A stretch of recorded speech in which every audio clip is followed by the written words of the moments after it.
Welcome back to Geometry, Chapter 3, Section 4. On the last one I had written the wrong one. This is the right one. We're going to be proving lines are parallel. So before, we were told that lines were parallel, and then we knew certain angles were equal to each other because the lines are parallel. So this is what we do a lot in geometry. First, we learn an idea. I think that's my phone going off. Let me turn that down. First, we learn an idea, and then we learn the opposite to prove the opposite. Let me show you what I'm saying. So, if this angle is the same as that angle, remember that's what those little red lines mean, then we know that these two lines are parallel because corresponding angles are congruent. And if corresponding angles are congruent, then we know the lines are parallel. So we don't just call that the corresponding angles postulate, we call it the corresponding angles converse, which I always think of the tennis shoes. But corresponding angles converse, which means the other one is if the lines are parallel, then the angles are the same. The converse is if the angles are the same, the lines are parallel. So whenever you learn a theorem, usually the converse is always true. It's sort of like you learn 2 for the price of 1. Okay, so here's another one. Theorem 3.8, alternate interior angles converse. So we'll take off those.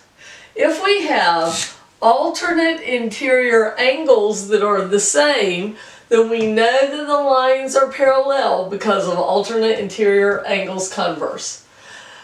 Okay, so the next one is consecutive interior angles converse, which is that these are not the same. So we'll make this one 1 and that one 2.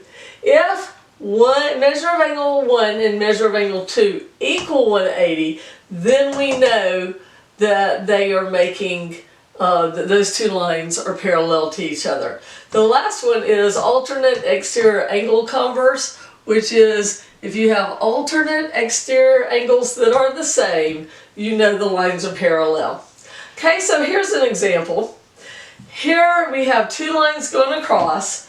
What would X need to be for these lines to be parallel? For them to be parallel, we know from consecutive interior angles converse that these two would need to add up to be 180. So let's solve for X and we'll know what it is. So first we got to get all of our X's together. Remember, you can only add things in algebra if they have the same letters with the same exponents, and they do. So now we can gather them together, so we sing the song.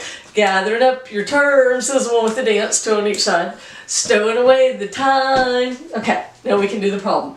X plus 4x, there's an understood 1 there. So it's 1x plus 4x is 5x equals 180.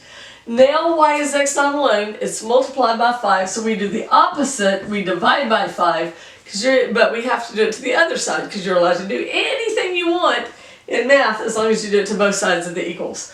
Those cancel out, and I think, oops, I'm writing the wrong thing here, I think 5 goes into 180 36 times. Let's see if I'm right with that math in my head.